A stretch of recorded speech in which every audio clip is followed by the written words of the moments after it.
My name is Alyssa, and I'm 32 years old. As a pediatric nurse in Boston, I've built a life helping others heal, but I never expected to need healing from my own family. Last Thanksgiving, I drove to my parents' house with homemade pumpkin pie and hope in my heart. When they opened the door, my smile froze as they said coldly, "You're not invited, go home." Behind them, my sister, uncle, and even my best friend sat laughing together.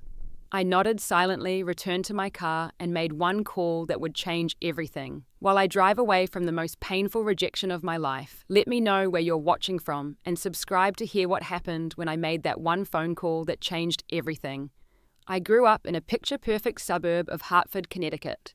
Our two-story colonial with the white picket fence was the kind of home people drive by and admire during the holidays. My father, Thomas Williams, worked as a financial advisor at a prestigious firm, while my mother, Catherine, taught second grade at the elementary school where both my sister and I attended. They were well respected in our community, the kind of couple who hosted charity events and never missed a PTA meeting. My sister Natalie was 3 years younger than me, but somehow always seemed to be racing ahead.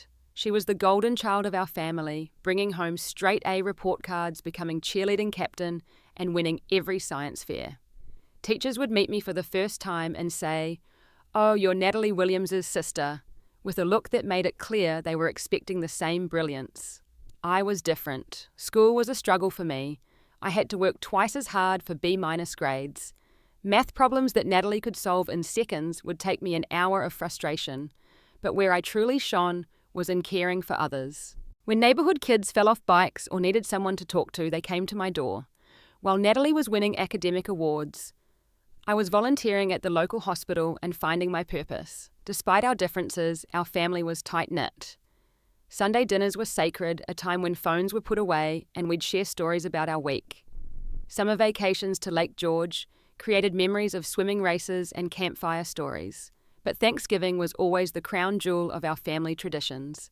Thanksgiving at the Williams house was an event the entire extended family looked forward to. My mother would spend days planning the perfect menu, incorporating everyone's favorite dishes.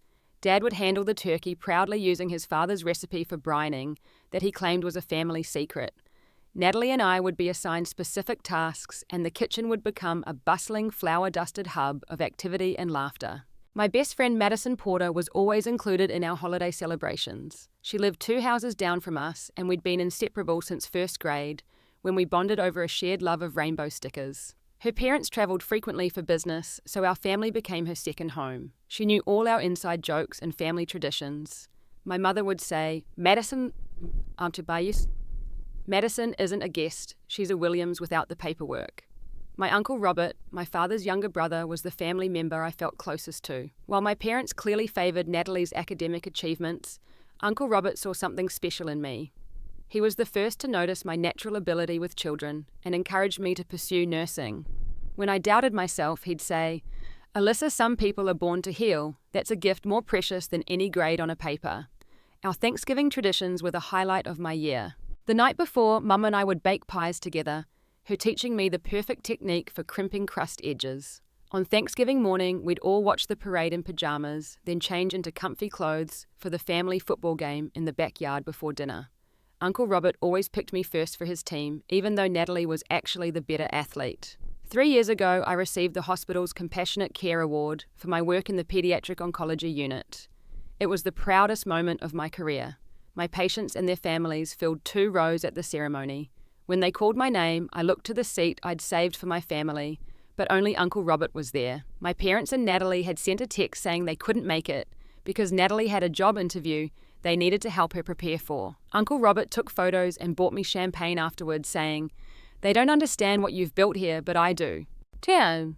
Even with occasional disappointments, I never imagined a future without my family in it. Our bond might have been imperfect, but it was unbreakable. Or so I thought. The distance that would eventually lead to that devastating Thanksgiving began in ways so subtle I nearly missed them. If I'd recognized those early warning signs, perhaps I could have prevented what was coming. But sometimes when you love people, you make excuses for their behavior until it's impossible to ignore. The first cracks in my family relationships appeared about 6 months before Thanksgiving, right around the time my sister Natalie announced her engagement to Jackson Prescott. Jackson came from a wealthy family with banking connections that impressed my father immediately. On paper, He seemed perfect Harvard Medical School graduate surgical resident at Massachusetts General Summer Home in Cape Cod. But something about him made me uneasy from our first meeting. "You must be the nurse, sister," he said when Natalie introduced us, emphasizing nurse, like it was a quaint hobby rather than my profession. Throughout dinner, he ordered for Natalie. Without asking what she wanted, interrupted her repeatedly and subtly criticized her choice of dress. These were small things easily dismissed, but they registered as warning flares in my mind. 3 weeks after the engagement, Natalie and I met for coffee. She seemed thinner, more anxious, checking her phone constantly. "Is everything okay with you and Jackson?" I asked gently. "Of course. Why wouldn't it be?" Her response came too quickly. "I noticed he seems to make a lot of decisions for you, and last week at dinner you barely spoke." Natalie's expression hardened. "Not everyone wants to be alone at 32, Alyssa. Jackson is building an amazing life and he wants me in it. You're just jealous because I'm getting married while you're still single." Her words stung, but what hurt more was the practiced way she delivered them, as if repeating something she'd heard. It didn't sound like my sister. It sounded like Jackson. "I'm concerned because I love you," I said. "If you're happy, I'm happy for you. I just want to make sure this is what you want. What I want is for my family to support my decisions. Mum and Dad adore Jackson. Why can't you?" That was the last real conversation I had with my sister. After that, she became increasingly distant, cancelling our regular sister nights with last-minute excuses. When we did see each other at family gatherings, Jackson was always by her side, his hand possessively at her waist. My parents embraced Jackson completely. My father started inviting him to golf at his club, something he'd never done with any of Natalie's previous boyfriends. My mother consulted Jackson's mother on all wedding decisions, sometimes not even including Natalie. The Prescott family influence seemed to mesmerize my parents, and they were soon spending weekends with Jackson's family at their Cape Cod house. That's when the invitations to family events became more sporadic for me. First, it was a Sunday dinner I learned about only through Madison's casual mention. "The salmon your mum made last night was amazing," she said when we met for coffee that Monday. "You were at my parents' house for dinner," I asked, confused. "Oh." Madison looked uncomfortable. "I thought you couldn't make it. Your mum invited me since I was in town. Then it was my father's birthday celebration at his favourite restaurant. Normally, I would have been involved in planning it, but this time, I received a text the day before. Dinner for Dad's birthday tomorrow at Morton's, 7 p.m. When I arrived, I found myself seated at the far end of the table, next to Jackson's college friends, whom I'd never met. My gifts for my father were opened last, almost as an afterthought. Uncle Robert's behaviour changed too. His warm texts became formal and infrequent. When I called him to catch up, he seemed guarded, ending our conversations quickly with vague excuses about meetings or appointments. At a family barbecue in July, I caught him in a tense conversation with my father, their voices low but angry. They stopped abruptly when they saw me. "Everything okay?" I asked. "Just business talk," my father said dismissively. Uncle Robert wouldn't meet my eyes. Even Madison, my constant since childhood, began to drift away. Our weekly coffee dates were repeatedly cancelled. She stopped responding quickly to my texts. When we did meet, she seemed distracted, often checking her phone, offering only surface-level conversation. "Is there something going on with you?" I finally asked her directly. "You seem different lately."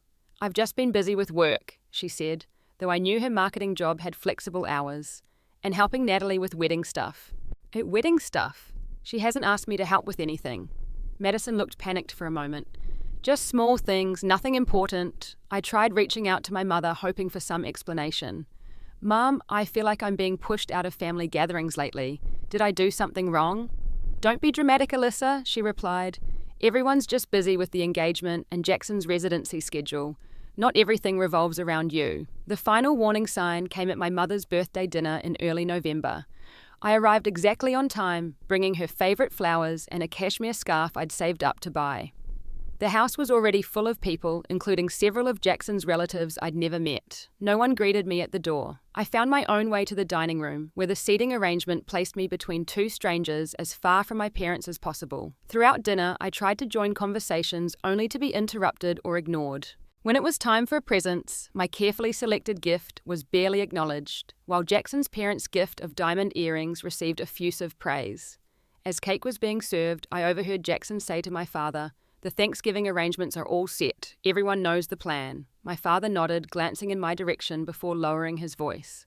That night I called Natalie, making one last attempt to understand what was happening. Is there a problem between us that I don't know about? I asked. Why would you think that? Her voice was cold. Because my own sister barely speaks to me anymore. Because I feel like I'm being erased from this family. There was a long pause. Maybe if you weren't so difficult, people would want you around more. Difficult? What does that mean? You always have to question everything, don't you? Jackson, our wedding plan's everything. Maybe for once, you could just be happy for me instead of trying to ruin this. She hung up before I could respond. I sat in my apartment, stunned and hurt, wondering how expressing concern for her had transformed into trying to ruin her happiness. Something was very wrong with my family, but I still didn't understand what had changed or why. A week before Thanksgiving, I stopped by my parents' house unannounced, hoping to clear the air. I'd baked my mother's favorite lemon cookies as a peace offering. As I approached the front door, I heard voices through the partially open kitchen window. We need to make sure Alyssa doesn't find out before everything's finalized, my father was saying. The lawyer said any disputes could tie things up for months. What about Thanksgiving? My mother asked. She always comes. Tell her to come later than everyone else. Jackson's father thinks we should just keep her away entirely until after the new year. Robert might say something. He's always had a soft spot for her. Robert knows what's at stake. He won't risk his investment. I stood frozen on the porch, cookies in hand, unable to process what I was hearing. What was being finalized? What investment was at risk? Why was Jackson's father involved in family decisions about me? Before I could knock or retreat, the door opened and my mother stood there startled. Alyssa, what are you doing here? I held up the cookies, trying to appear normal despite my racing heart.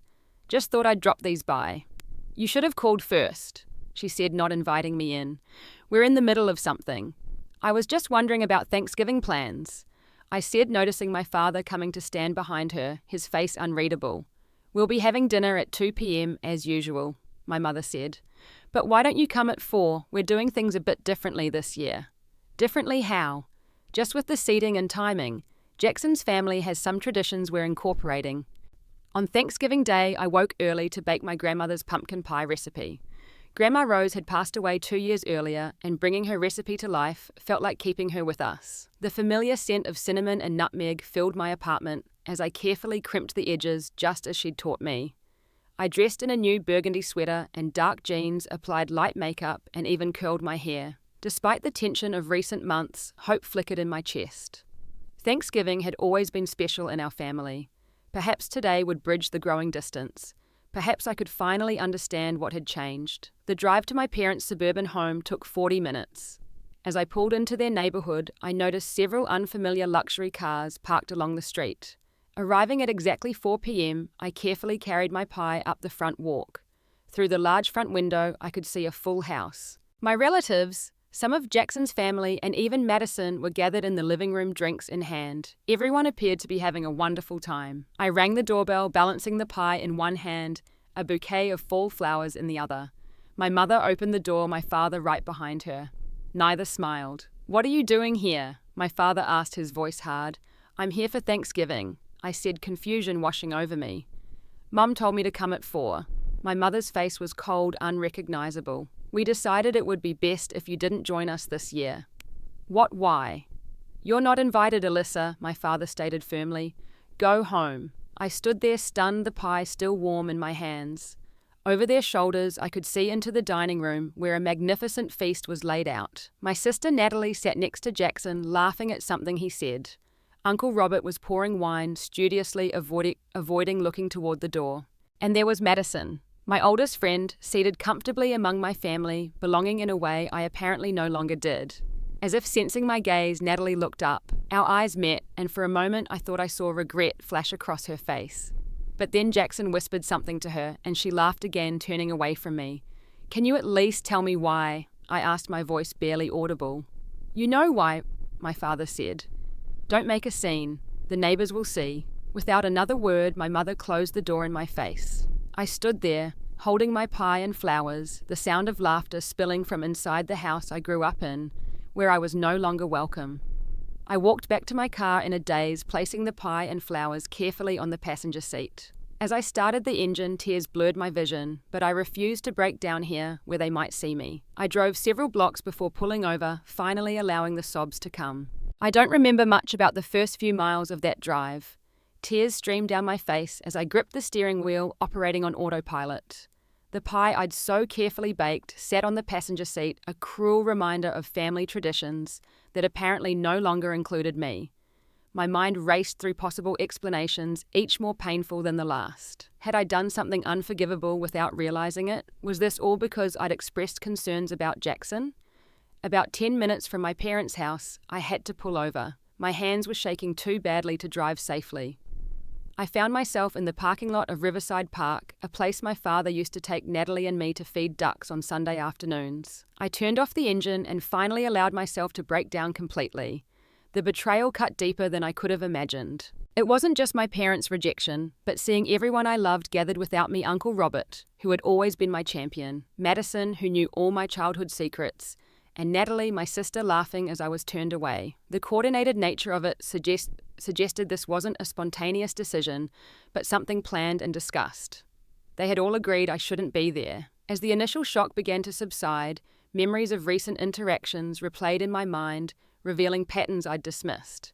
The sudden secretive conversations that stopped when I entered rooms, the unexplained cancellations, the way Jackson's family seemed to have more influence over my parents than I did.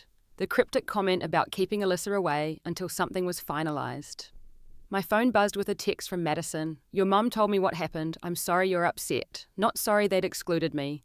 Not sorry she was sitting at my family table while I sat alone in a parking lot. Just sorry I was upset, as if my feelings were the problem."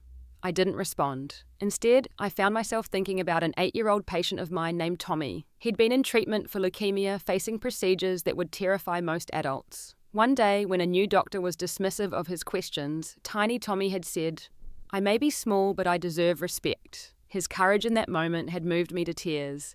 "I may be unwanted," I whispered to myself now, "but I deserve to know why." With that thought, clarity began to replace confusion.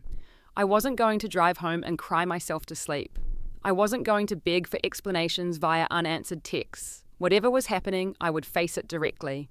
I picked up my phone and called Diane Reynolds, a lawyer friend I'd met through hospital volunteer work. Diane specialized in elder law and had helped several patients' families navigate complex legal issues. We'd become close when her mother was briefly in my unit following a heart scare. "Alyssa, happy Thanksgiving," she answered cheerfully. "Not exactly happy," I replied, my voice still thick with tears. I explained what had just happened at my parents' house. "That's awful," Diane said, "but I'm sensing there's more to the story." There is. About 2 months ago, I was helping my parents clean out their attic when I found a box of my grandmother's papers. Among them was what looked like a copy of her will. I only glanced at it, but I saw that she'd left her house and a significant amount of money specifically to me. And this was news to you, completely. When Grandma Rose died 2 years ago, my parents told everyone she'd left everything to them. They moved some of her furniture into their house, sold the rest, and put her house on the market.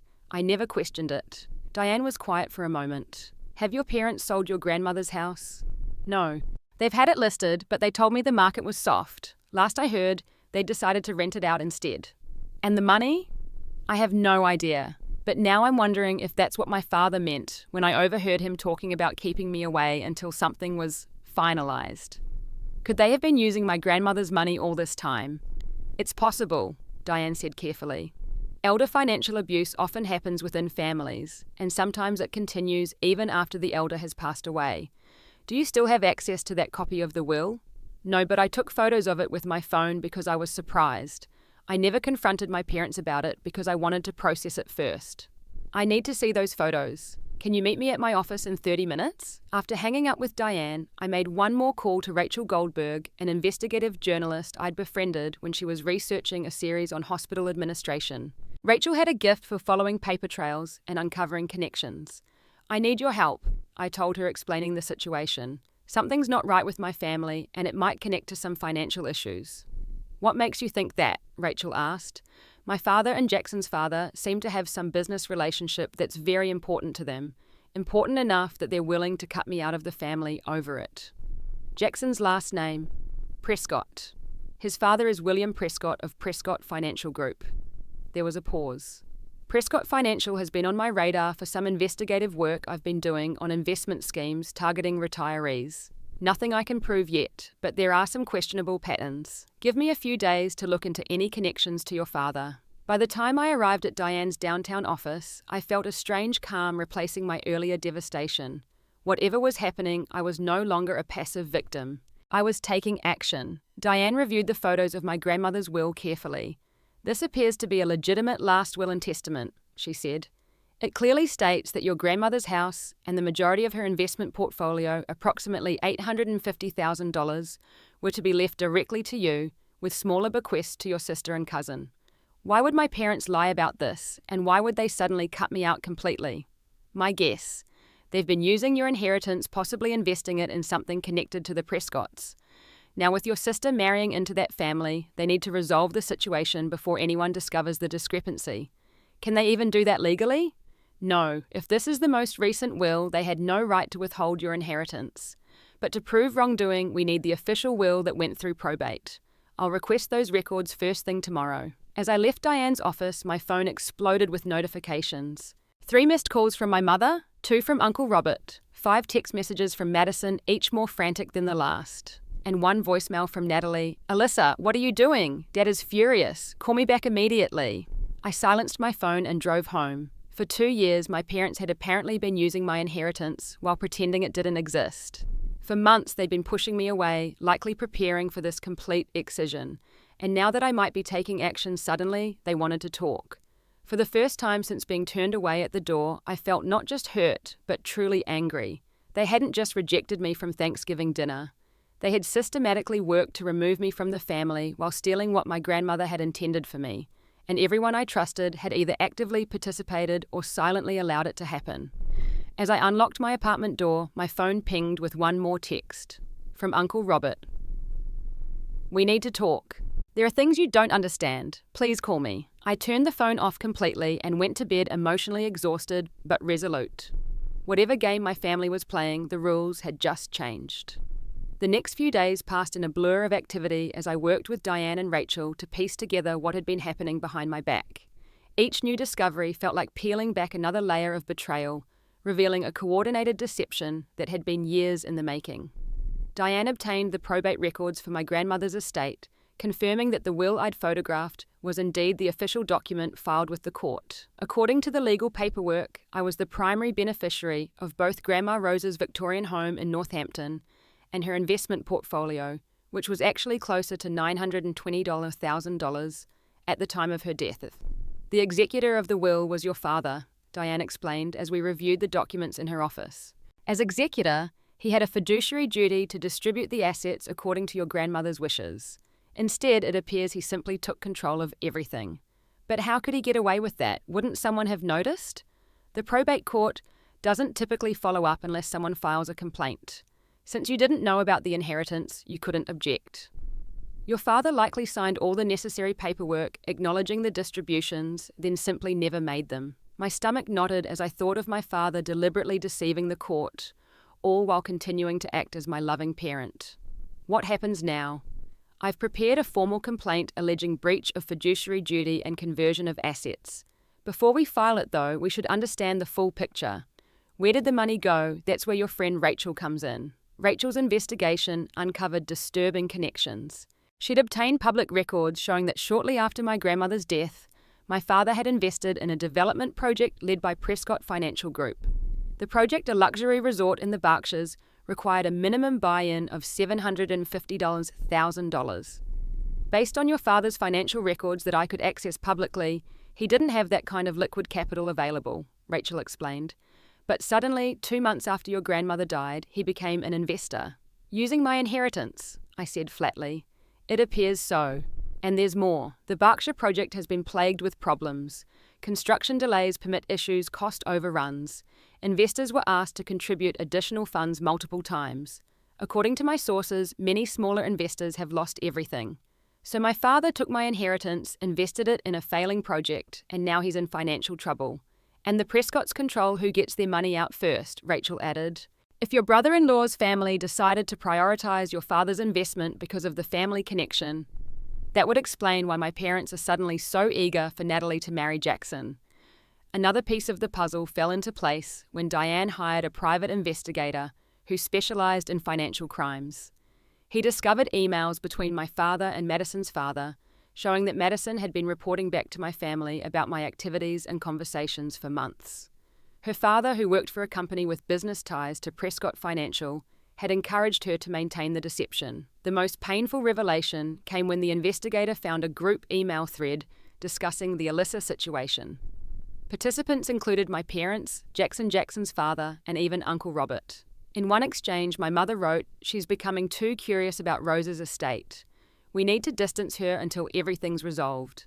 Jackson had replied, "My father can expedite the property transfer if we move quickly. Once it's sold, the money can be redirected to cover the investment shortfall. Natalie agrees this is for the best." Even Uncle Robert, who I'd thought was my ally, had contributed, "I'm uncomfortable with this approach, but I understand the financial necessity. My own investment is at risk if the project fails." The email that hurt the most was from Natalie. "Alyssa has always been difficult and emotional. She'd never understand the business opportunity. It's better to exclude her now than deal with her drama later.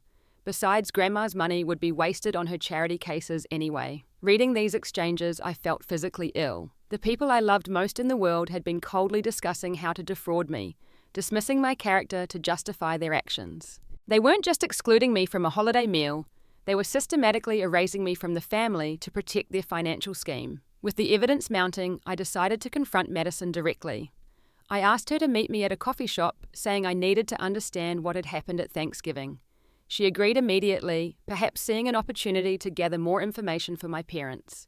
When she arrived, her face showed practiced concern. "Alyssa, I've been so worried about you. Your family is really upset." "I bet they are," I replied calmly.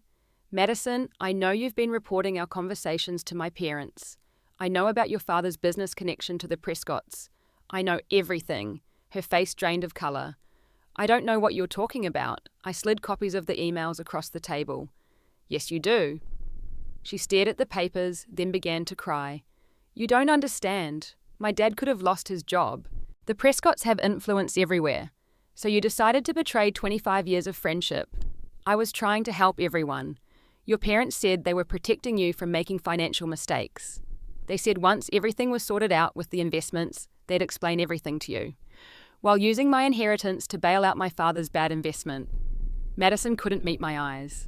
"I'm sorry, Alyssa. I never thought it would go this far. When your mum told me they were going to turn you away at Thanksgiving, I objected. But she said it was necessary to avoid a scene. A scene that might expose what they've been doing," I finished for her. "What are you going to do now?" "What I should have done 2 months ago when I found that will. I'm going to stand up for myself." After Madison left, looking defeated, I received an unexpected call from Uncle Robert.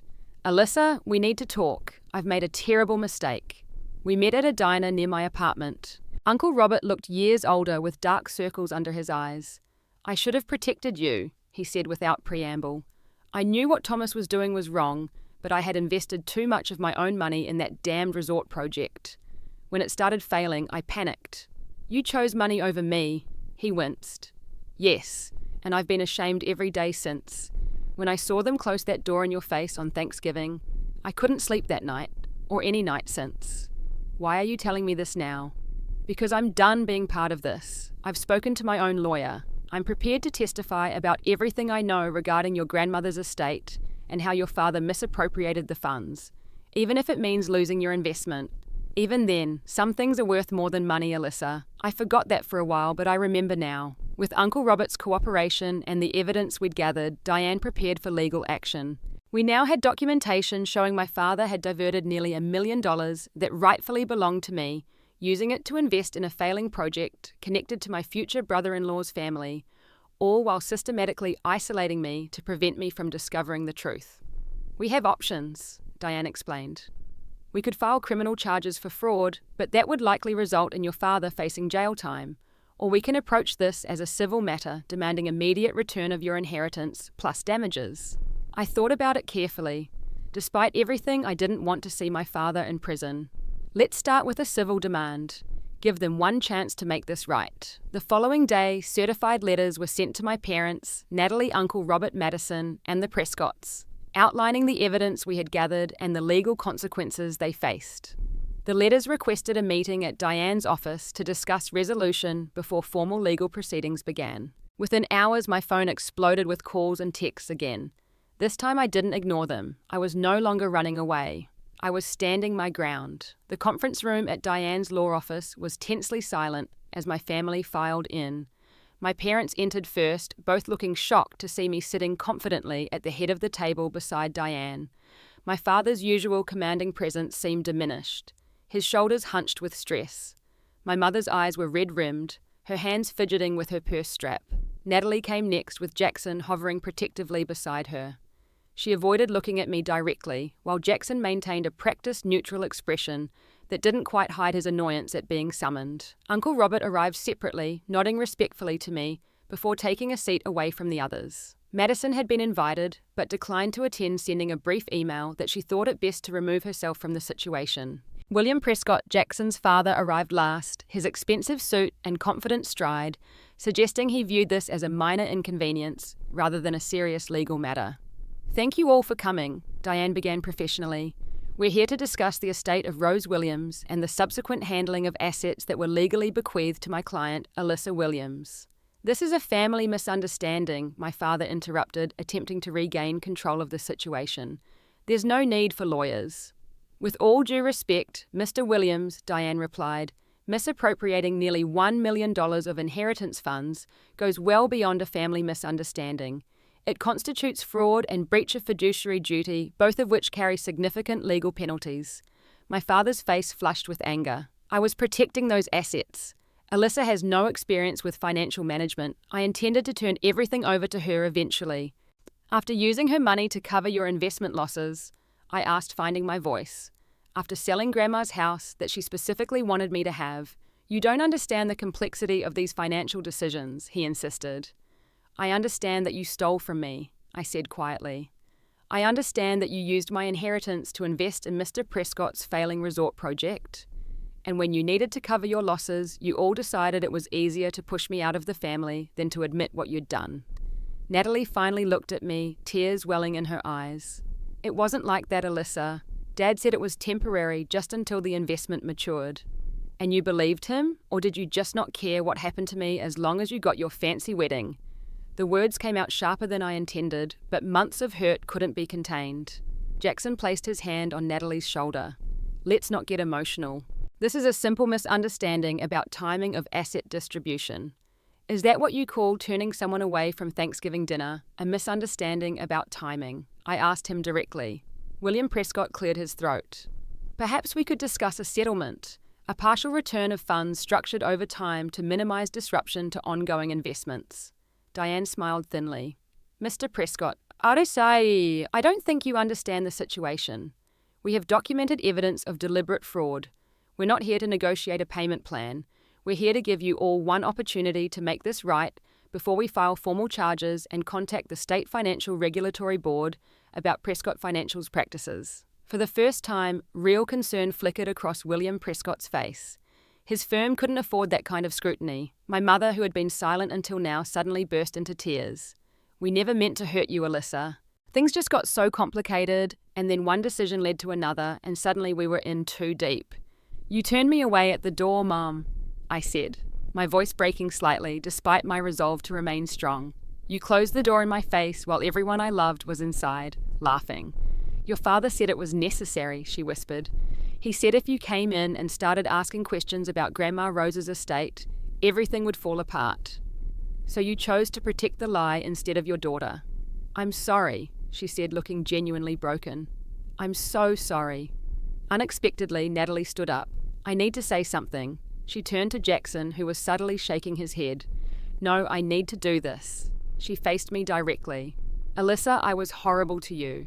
When Dad and Jackson's father explained their plan, I told myself it was just business, that you wouldn't be hurt in the long run. But I knew it was wrong. When Mum closed that door on Thanksgiving, I felt physically sick. Yet you stayed inside and kept eating," I observed. "I did. I've been so caught up in trying to be perfect and fitting into Jackson's world that I lost sight of what really matters." She glanced at her engagement ring, then back at me. "Jackson knew all along what Dad was doing with your inheritance. He helped plan it." Jackson's face hardened. "Natalie, we agreed to present a united front." "No, we didn't. You told me what to say, just like you always do." Natalie slipped the diamond ring off her finger and placed it on the table. I can't do this anymore. Not just this meeting, but any of it. As this family drama unfolded, Uncle Robert quietly provided Diane with a flash drive. This contains all email correspondence about the Berkshire Resort project, including discussions about using Alyssa's inheritance. I've also included financial statements showing how the funds were diverted. Person. My father looked at Uncle Robert with naked betrayal. You're taking her side. I'm taking the side of truth, Thomas. Something I should have done 2 years ago when you first showed me Rose's will and discussed how to keep it from Alyssa. The meeting continued for nearly 3 hours as the full extent of the deception was laid bare. By the end, a framework for resolution had been established. My grandmother's house, which thankfully had not yet been sold, would be transferred to my name immediately. 2. My father would liquidate other assets to return the full value of the investment portfolio plus interest. 3. William Prescott, eager to avoid regulatory scrutiny, agreed to expedite my father's withdrawal from the troubled resort project, minimizing his losses. 4. All parties signed non-disclosure agreements, preventing them from discussing the case, publicly protecting both my family's privacy and the Prescott business interests. As the meeting concluded, Jackson stormed out without a word to anyone, including Natalie. My parents left looking defeated, but somewhat relieved that criminal charges would not be filed. Natalie lingered, clearly wanting to speak with me privately. I don't expect you to forgive me, she said, but I want you to know I'm breaking off the engagement. I've been so wrong about so many things. You chose Jackson and status over your own sister, I said, still processing my feelings. I did, and I'll regret it for the rest of my life. She hesitated.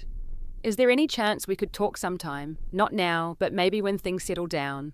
I couldn't yet imagine rebuilding that relationship, but I nodded slightly. Maybe, someday. As everyone filed out, Uncle Robert approached me last. I've got a lot to make up for Alyssa. I hope you'll give me the chance. Looking at him, I saw genuine remorse. You came forward in the end. That counts for something. Not enough. But it's a start. Diane and I were finally alone in the conference room. How are you feeling? She asked. Like I've lost my entire family, but found myself, I replied honestly. I never imagined they could do something like this. People make terrible choices when money is involved, Diane said, but you stood your ground with dignity and courage. Your grandmother would be proud. That night, my phone buzzed with a text from Madison. I know you probably hate me now, but I needed to say again how sorry I am. What I did was unforgivable. I didn't respond. Some betrayals cut too deep for quick forgiveness. Instead, I walked through my apartment looking at family photos I'd displayed for years. Each smiling face now carried a different meaning, a different memory. With careful deliberation, I removed them from my walls and placed them in a box. Not thrown away, but no longer defining my daily space. It was time to build something new from the ashes of what I'd lost. 1 year later, I stood in my grandmother's kitchen, now my kitchen, sliding a perfectly golden turkey out of the oven. Through the window, I could see snow beginning to fall gently on the Victorian home's wraparound porch, creating a postcard-perfect Thanksgiving scene. The house in Northampton had become my sanctuary, a place to heal and begin again. That smells amazing, said Diane, who was arranging a colourful salad at the kitchen island. Over the past year, our professional relationship had evolved into a genuine friendship. Grandma Rose's recipe, I replied, feeling a bittersweet connection to the grandmother who had wanted me to have this home all along. She always said the secret was basting it with apple cider. Rachel entered carrying a bottle of wine. Table's all set. The others should be here any minute. My first Thanksgiving in my new home would be shared with a carefully chosen group, Diane and Rachel, who had stood by me through the legal battle. Tony and Maria from the Pediatric Oncology Unit, where I now worked as charge nurse. The parents of 2 former patients who had become dear friends, and 3 neighbours who had welcomed me warmly to the community. This new family wasn't connected by blood, but by something perhaps more meaningful choice. Each person coming to my table had proven their loyalty, kindness, and authenticity. The doorbell rang, and as I went to answer it, I was struck by how different this moment was from last Thanksgiving. No anxiety, no need to prove my worth, just genuine joy at welcoming friends into my home. Uncle Robert stood on the porch snow, dusting his shoulders, a bouquet of fall flowers in his hand. Is the invitation still open? He asked hesitantly. Of course, I said, stepping back to let him in. I'm glad you could make it. Over the past year, Uncle Robert had worked hard to rebuild our relationship. He'd been the only family member I'd maintained contact with initially through cautious monthly coffee meetings, then gradually with more regular communication. He'd respected my boundaries, never pressing me to reconnect with my parents or Natalie, simply offering his support as I navigated my new life. With my inheritance rightfully restored, I'd established the Rose Williams Foundation, a non-profit that provided support for families of children with serious illnesses. The foundation helped with expenses not covered by insurance, travel costs, accommodation near hospitals, even mortgage payments for families facing financial crisis due to a child's medical needs. Uncle Robert had become the foundation's most dedicated volunteer, finding purpose in helping others after his moral failure. As my guests arrived and gathered around the table, conversation flowed easily. There were no power dynamics, no undercurrents of judgment or competition, just genuine connection and warmth. During dessert, my phone lit up with a text. Natalie. Happy Thanksgiving. I miss you. I looked at the message for a long moment. Natalie and I had spoken only twice in the past year. The first conversation 3 months after the confrontation had been tearful and difficult. She'd explained that she'd broken off her engagement to Jackson permanently after discovering even more deception in their relationship. The second call, just last month, had been slightly easier, focusing primarily on her therapy journey and new job teaching elementary school. My parents, however, remained unable to acknowledge the full extent of their betrayal.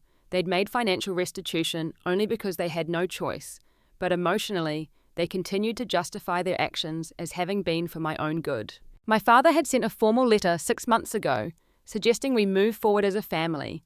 Without any real apology or accountability, I hadn't responded. Everything okay? Uncle Robert asked, noticing my distraction. Just a text from Natalie, I replied quietly. He nodded understanding. You don't have to decide anything today about any of them. Healing has no timeline. I know. I put the phone away and rejoined the conversation where Tony was sharing a funny story about hospital administration. Later, as everyone helped clean up, I found myself standing on the porch watching the snow fall in the glow of the streetlights. The year had been one of profound transformation. The pain of betrayal had gradually given way to something unexpected: freedom.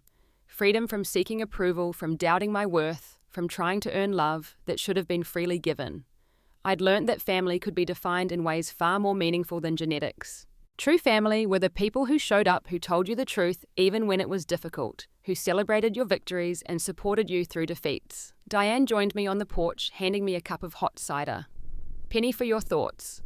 I was just thinking about how different things are from last Thanksgiving, I said. Last year I was devastated to be excluded from my family's table. This year I built my own table and it's filled with people who genuinely want to be here. You've created something beautiful, Alyssa, not just this dinner but your whole new life. The foundation, your promotion at the hospital, this home, as a place of welcome. I couldn't have done it without you and Rachel. No, she corrected gently. We provided tools but you did the building. That took incredible courage. Inside, laughter erupted from the dining room where someone had suggested a board game. The sound of joy filling my grandmother's house felt right, like fulfilling her intentions for this space. I had received one more text today from a number I didn't recognize. I hear you're doing amazing things with your foundation. Mum and Dad won't say it, but I will. You deserved better from us. If you ever want to talk, I'm here. Love, Natalie. New number. I hadn't decided yet how to respond or whether to respond at all. Some relationships might eventually be rebuilt with new, healthier foundations. Others might remain in the past. Either way, I was no longer defined by those connections or their absence. Should we go back in, sir? Diane asked. Yes. I smiled. I don't want to miss a moment. As we rejoined the gathering, I looked around at the faces of my chosen family, each person there because of genuine connection rather than obligation. The table I'd been excluded from last year had been replaced by one I'd built myself where everyone was truly welcome. Sometimes rejection leads you exactly where you need to be, forcing you to create something authentic when what you thought you wanted is taken away. My grandmother had known this, perhaps when she left me her home and the means to build a new life.